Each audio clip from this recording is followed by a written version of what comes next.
ನಮಸ್ತೆ ಸ್ನೇಹಿತರೆ. ದುರ್ಗಾ ಸಪ್ತಶತಿಯ ಕತೆ, ರಾಜ ಸುರತ ಮತ್ತು ಸಮಾಧಿ ವೈಶ್ಯರ ಕತೆ. ರಾಜ ಸುರತನ ದುಸ್ಥಿತಿ. ಪ್ರಾಚೀನ ಕಾಲದಲ್ಲಿ ರಾಜ ಸುರತನು ಉದಾರ ಮತ್ತು ಜನಸ್ನೇಹಿ ಆಡಳಿತಗಾರನಾಗಿದ್ದನು. ಆದಾಗ್ಯೂ ಅವನ ಶತ್ರುಗಳು ಅವನ ಮೇಲೆ ದಾಳಿ ಮಾಡಿದರು. ತನ್ನದೇ ಸೈನ್ಯದ ದ್ರೋಹದಿಂದಾಗಿ ರಾಜನು ಯುದ್ಧದಲ್ಲಿ ಸೋತನು. ಅವನ ಮಂತ್ರಿಗಳು ಮತ್ತು ನಿಕಟ ಸಹಚರರು ಅವನ ಖಜಾನೆ ಮತ್ತು ಅಧಿಕಾರವನ್ನು ವಶಪಡಿಸಿಕೊಂಡರು. ನಿರಾಶೆಗೊಂಡ ರಾಜನು ಬೇಟೆಯಾಡುವ ನೆಪದಲ್ಲಿ ತನ್ನ ಕುದುರೆಯ ಮೇಲೆ ಒಬ್ಬಂಟಿಯಾಗಿ ಕಾಡಿಗೆ ಹೋದನು. ಸಮಾಧಿ ವೈಶ್ಯರ ದುಃಖ. ಕಾಡಿನಲ್ಲಿ ಅಲೆದಾಡುತ್ತಿದ್ದಾಗ ರಾಜನು ಸಮಾಧಿ ಎಂಬ ವ್ಯಾಪಾರಿಯನ್ನು ಭೇಟಿಯಾದನು. ಸಮಾಧಿಯು ಸಹ ತೀವ್ರವಾಗಿ ದುಃಖಿತನಾಗಿದ್ದನು. ತನ್ನ ಹಣದ ಹಸಿವಿನಿಂದ ಬಳಲುತ್ತಿದ್ದ ಹೆಂಡತಿ ಮತ್ತು ಮಕ್ಕಳು ತನ್ನನ್ನು ಮನೆಯಿಂದ ಹೊರಗೆ ಹಾಕಿದ್ದಾರೆಂದು ಅವನು ರಾಜನಿಗೆ ಹೇಳಿದನು. ಅವನು ಒಂದು ಸ್ಥಳದಿಂದ ಮತ್ತೊಂದು ಸ್ಥಳಕ್ಕೆ ಅಲೆದಾಡುತ್ತಿದ್ದನು. ಆದರೂ ಅವನ ಮನಸ್ಸು ತನ್ನನ್ನು ಅವಮಾನಿಸಿದ ಕುಟುಂಬ ಸದಸ್ಯರ ಬಗ್ಗೆ ನಿರಂತರವಾಗಿ ಚಿಂತಿಸುತ್ತಿತ್ತು. ಮೇಧ ಋಷಿಯ ಆಶ್ರಮ. ಇಬ್ಬರು ತಮ್ಮ ತಮ್ಮ ಸಮಸ್ಯೆಗಳೊಂದಿಗೆ ಮೇಧ ಋಷಿಯ ಆಶ್ರಮವನ್ನು ತಲುಪಿದರು. ರಾಜ ಸುರತ್ ಋಷಿಗೆ ಒಂದು ಆಳವಾದ ಪ್ರಶ್ನೆಯನ್ನು ಕೇಳಿದನು. ಓ ಮಹಾಜ್ಞಾನಿಗಳೇ, ನನ್ನ ರಾಜ್ಯವನ್ನು ಕಸಿದುಕೊಳ್ಳಲಾಗಿದೆ ಎಂದು ನನಗೆ ತಿಳಿದಿದೆ. ಆದರೂ ನನ್ನ ಹೃದಯ ನನ್ನ ರಾಜ್ಯ, ಆನೆಗಳು, ಕುದುರೆಗಳು ಮತ್ತು ಪ್ರಜೆಗಳಿಗಾಗಿ ಏಕೆ ಅಳುತ್ತಿದೆ? ಮತ್ತು ನನ್ನ ಕುಟುಂಬದಿಂದ ಹೊರಹಾಕಲ್ಪಟ್ಟ ಈ ವೈಶ್ಯನು ಅವುಗಳ ಬಗ್ಗೆ ಏಕೆ ಚಿಂತಿಸುತ್ತಿದ್ದಾನೆ? ನಮಗೆ ತಿಳಿದಿದ್ದರೂ ನಾವು ಈ ಬಾಂಧವ್ಯದ ಜಾಲದಲ್ಲಿ ಏಕೆ ಸಿಲುಕಿಕೊಂಡಿದ್ದೇವೆ? ಋಷಿ ಮೇಧ ಅವರ ಉತ್ತರ ಈ ರೀತಿ. ಮೇಧ ಋಷಿ ಮುಗುಳ್ನಗುತ್ತಾ ಇದೆಲ್ಲವೂ ಮಹಾಮಾಯೆಯ ಪರಿಣಾಮ ಎಂದು ಹೇಳಿದರು. ಜಗತ್ತನ್ನು ಭ್ರಮೆಯ ಜಾಲದಲ್ಲಿ ಬಂಧಿಸಿದ್ದು ವಿಷ್ಣುವಿನ ಯೋಗ್ನಿದ್ರ ಎಂದು ಅವರು ವಿವರಿಸಿದರು. ಅದೇ ದೇವಿಯು ಜ್ಞಾನಿಗಳ ಮನಸ್ಸನ್ನು ಸಹ ಆಕರ್ಷಿಸುತ್ತಾಳೆ, ಅವರನ್ನು ಭ್ರಮೆಗೆ ಎಳೆಯುತ್ತಾಳೆ. ಅವಳು ಸಂತೋಷಗೊಂಡಾಗ ಅವಳು ಮೋಕ್ಷವನ್ನು ನೀಡುತ್ತಾಳೆ.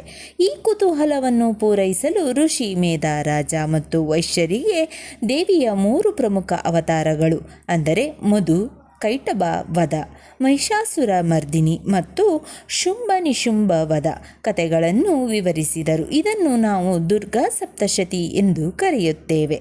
ಋಷಿ ಮಾರ್ಕಂಡೇಯನು ಅದನ್ನು ಹೇಗೆ ಹರೆ ಮಾಡಿದನು? ಈ ಇಡೀ ಕಥೆಯ ನಿರೂಪಕ ಮಾರ್ಕಂಡೇಯ ಋಷಿ. ಅವರು ಇದನ್ನು ನೇರವಾಗಿ ನೋಡಲಿಲ್ಲ, ಆದರೆ ಇದನ್ನು ದೈವಿಕ ಸಂಭಾಷಣೆಯಾಗಿ ಪ್ರಸ್ತುತಪಡಿಸಿದರು. ಜ್ಞಾನ ಸಂಕಲನ. ಅಮರತ್ವ ಮತ್ತು ತ್ರಿಕಾಲದರ್ಶಿಯ ಶಕ್ತಿಯಿಂದ, ಅಂದರೆ ಭೂತ, ವರ್ತಮಾನ ಮತ್ತು ಭವಿಷ್ಯದ ದರ್ಶನ ಆಶೀರ್ವದಿಸಲ್ಪಟ್ಟ ಮಾರ್ಕಂಡೇಯ ಋಷಿಗೆ ಶಿವ ಮತ್ತು ದುರ್ಗಾದೇವಿಯಿಂದ ಆಶೀರ್ವಾದ ದೊರೆಯಿತು. ಮೇಧ ಋಷಿ ಮತ್ತು ಸುರತ್ ರಾಜನ ನಡುವಿನ ಈ ಪ್ರಾಚೀನ ಸಂಭಾಷಣೆಯನ್ನು ಅವರು ತಮ್ಮ ದೈವಿಕ ದೃಷ್ಟಿಯಿಂದ ವೀಕ್ಷಿಸಿದರು ಮತ್ತು ಅದನ್ನು ಮಾರ್ಕಂಡೇಯ ಪುರಾಣದಲ್ಲಿ ದಾಖಲಿಸಿದ್ದಾರೆ.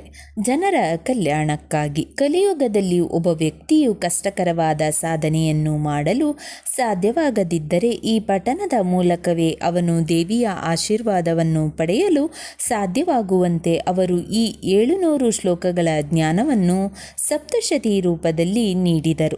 ಮಾರ್ಕಂಡೇಯನ ಮಹತ್ವ. ಮಾರ್ಕಂಡೇಯ ಋಷಿಗಳು ಈ ಕಥೆಯನ್ನು ಕೇವಲ ಯುದ್ಧ ಕಥೆಯಾಗಿ ಉಳಿಯಲು ಬಿಡಲಿಲ್ಲ, ಬದಲಿಗೆ ಅದಕ್ಕೆ ಕವಚ, ಅರ್ಗಲ ಮತ್ತು ಕೀಲಕದಂತಹ ಸ್ತೋತ್ರಗಳನ್ನು ಸೇರಿಸಿದರು.